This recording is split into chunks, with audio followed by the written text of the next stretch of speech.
Okay. So we're gonna do a presentation on telepathy. We're gonna go through a history curated selection of cases of telepathy in modern and ancient history. Some results, some philosophy, and then we'll switch to the research side of telepathy with Tuche. And we have a special surprise, so stick till the end. Okay, so Pythagoras. We know Pythagoras as the very first philosopher, or at least the father of philosophy in Western history. He was born into a family, a rich and influential family of jewelers on the island of Samos in Greece.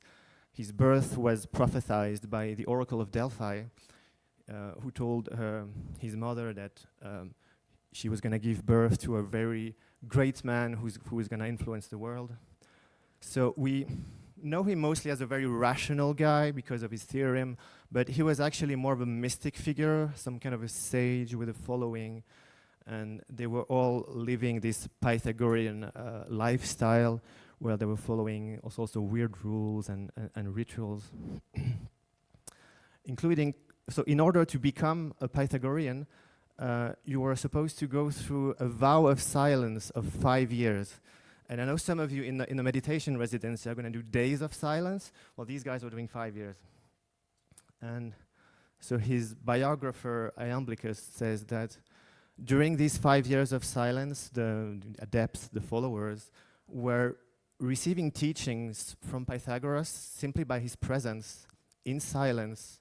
He says that Pythagoras was able to send thoughts at a distance to teach his adepts in a non-verbal way.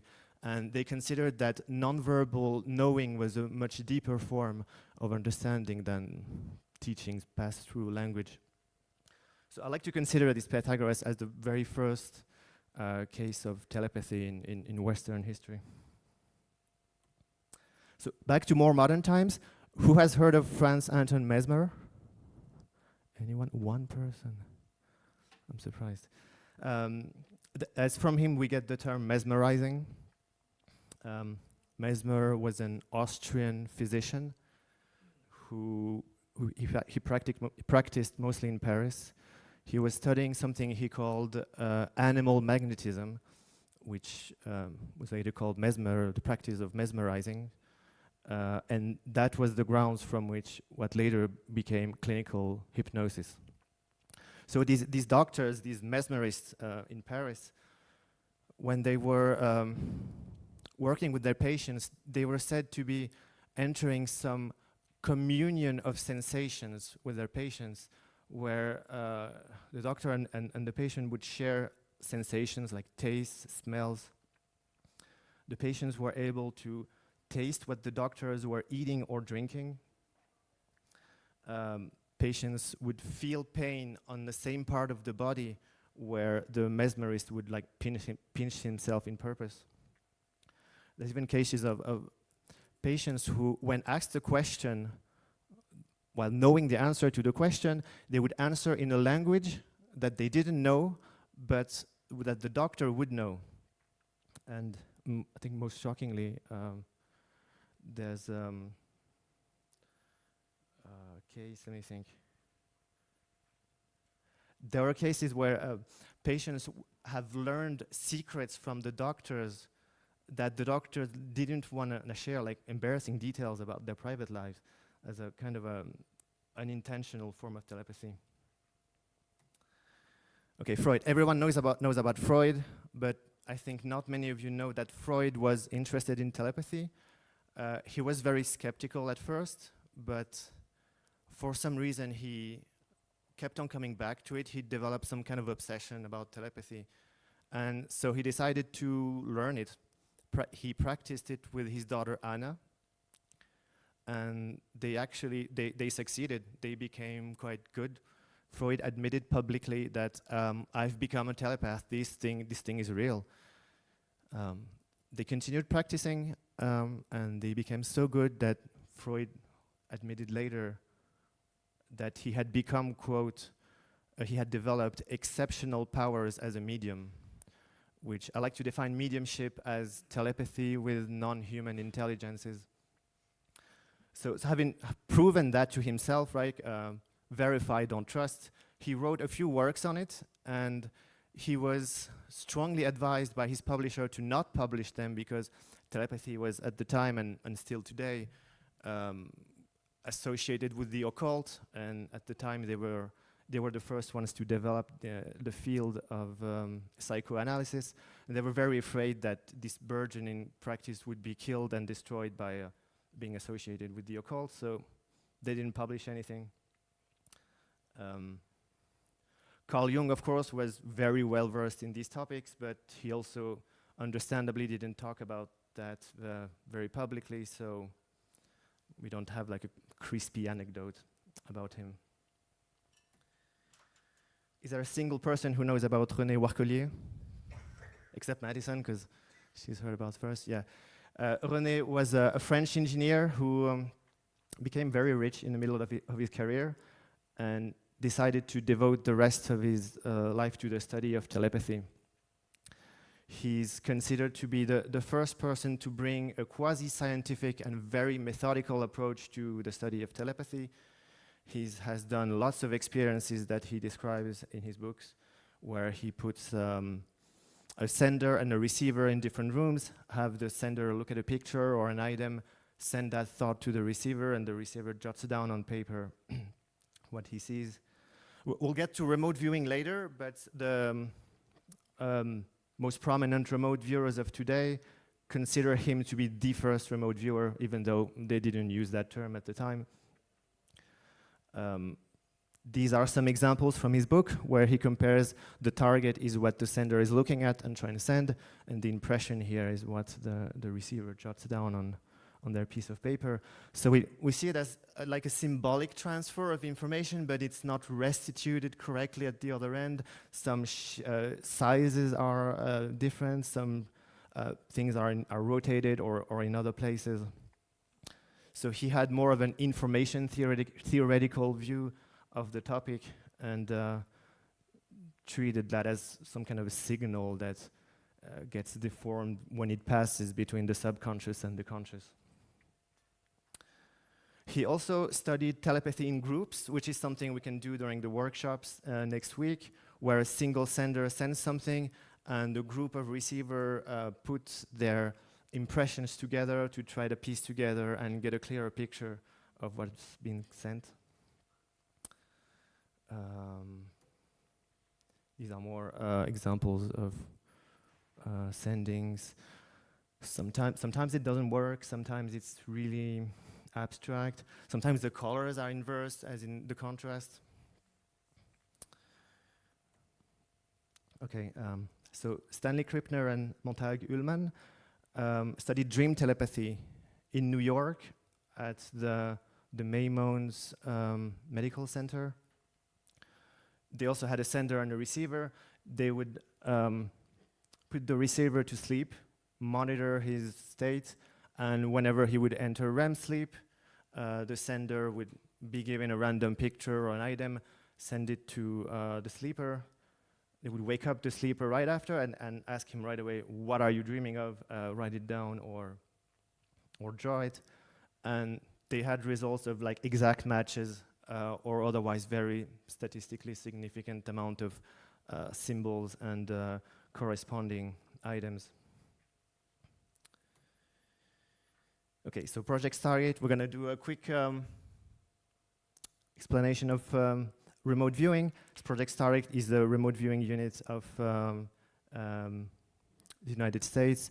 It's a project that has switched hands between the CIA and the US Army, which hired and trained psychics to spy on the America's opponents and gather information at a distance during the Cold War. So they helped view plans of sites, and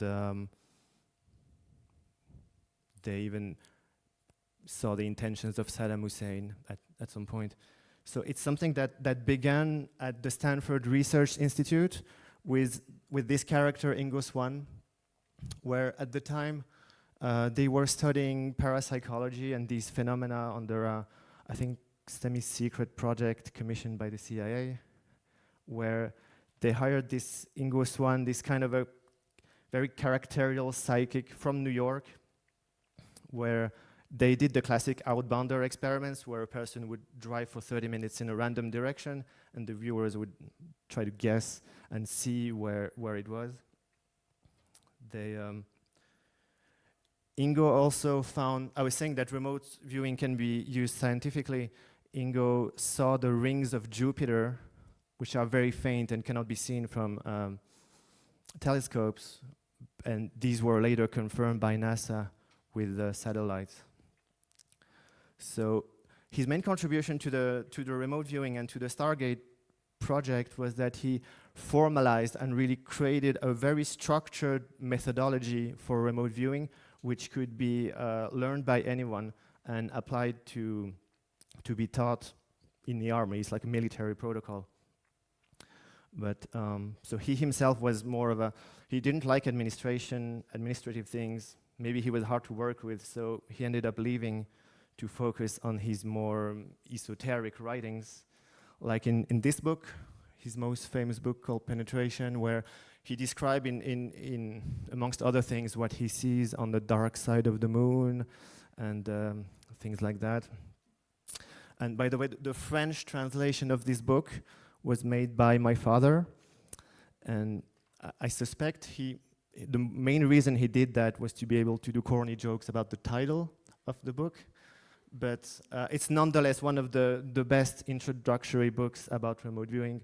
It's very short and easy to read.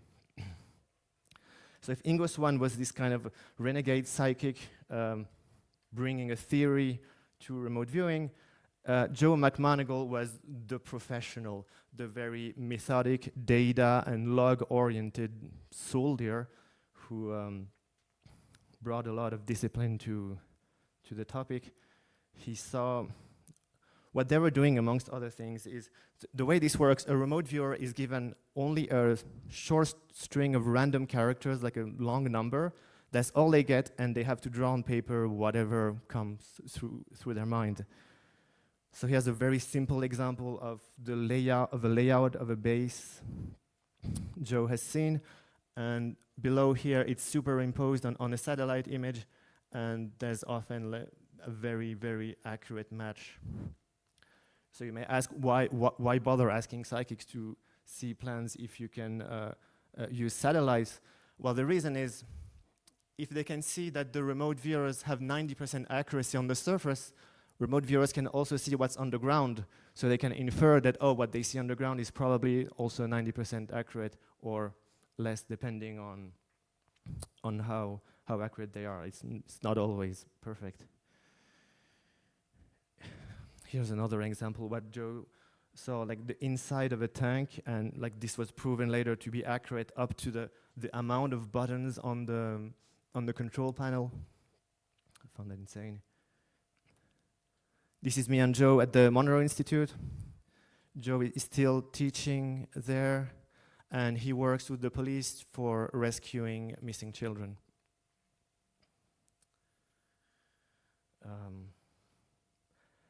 Project Stargate was allegedly closed in the 90s, but a lot of people think these operations were just privatized, and they're now still existing, but in the hands of the private sector. Okay, so back to telepathy. Who knows Rupert Sheldrake? Some people. Rupert Sheldrake was graduated from Cambridge and studied at Harvard. He has brought lots of contributions to the field of parapsychology. He was said to also be skeptical of telepathy in the beginning, but after having heard the story of Peter's case, which is was a blind child that was able to see whenever in physical contact with his mother, that kind of influenced his later studies, and decided to put more effort into exploring things like telephone telepathy, where he conducted a very rigorous study of almost 1,000 trials with 65 people, where he showed without a doubt that people can guess who is calling them without knowing in advance. And he also studied other things like animal telepathy. The telepathy tapes, I recommend listening to them. Can I have a show of hands of who have listened to them? A few. Keep your hand up if you have watched the backstage pass with the videos where you can see the experiments in person. I recommend having a look at them.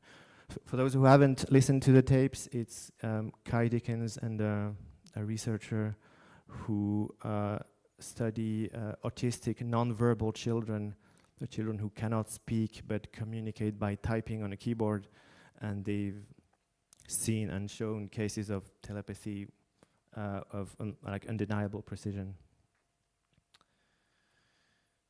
Okay, so some examples, results of my own. This is the remote viewing. So can I move the mouse? Yeah. All I get in the beginning are these series of numbers. And I draw on my sheet I get these mountains, this white-capped mountain with a feeling. What I got was it's the most famous mountain in Japan. And for some reason, I write down on the right Kilimanjaro. I write down AOL because when you're practicing that, you're in that state where sometimes you get data from like the subconscious, and sometimes you get it from the mental side, from the ego. And whenever it's this analytical mind, you label it as AOL, as in you shouldn't consider that too strongly. This is not the full report, but I also get lots of like Japanese temples, pine trees, and pink color. And so once I'm done, I look at the target, and it's Mount Fuji. And I look at what kind of trees grow around Mount Fuji, and they're pine trees. And like I'm sure there's plenty of Japanese temples around that. That's another viewing with, I think, a target from the Monroe Institute. I get red, orange, yellow, something art like that, circles, a theme around playing, toys, teddy bears, and this yellow circle surrounded by blue. Is it water? And some things are floating. Look at the target and this Ferris wheel thing. Well, at least something round and yellow surrounded by blue. It's not water, but some red here, people floating. Okay, so that was remote viewing. This is telepathy now. That was me and a friend. I was holding an item in my hands, and this is what she drew. We practiced this for 3 minutes. I told her when I started and when I was over. So she got this kind of a hole with kind of teeth above and below, triangle. And what I was holding in my hands was this seashell. So there's something symbolic. It's not perfect, but that looks like a triangle. Does it count? I don't know, but it seems like it's interesting. And so this is a bit of a selection. I should show a case that's kind of failed or very partial. This happened here during Edge City with a friend in Europe.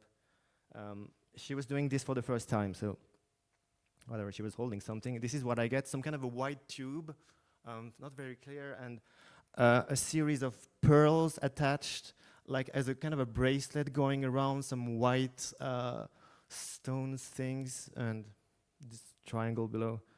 After 3 minutes, she sends me a picture of the thing and this white object. Maybe it looks like a triangle if it's inverted. Yeah, interesting. So this is the kind of the game, the exercise I do.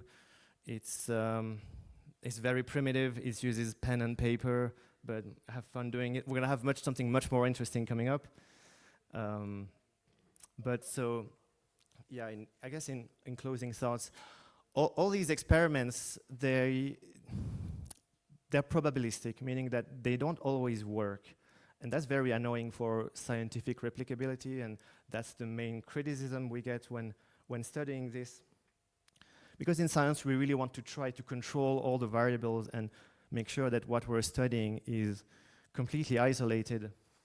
But what we notice by doing this is you cannot remove the scientist from the scientific experiment.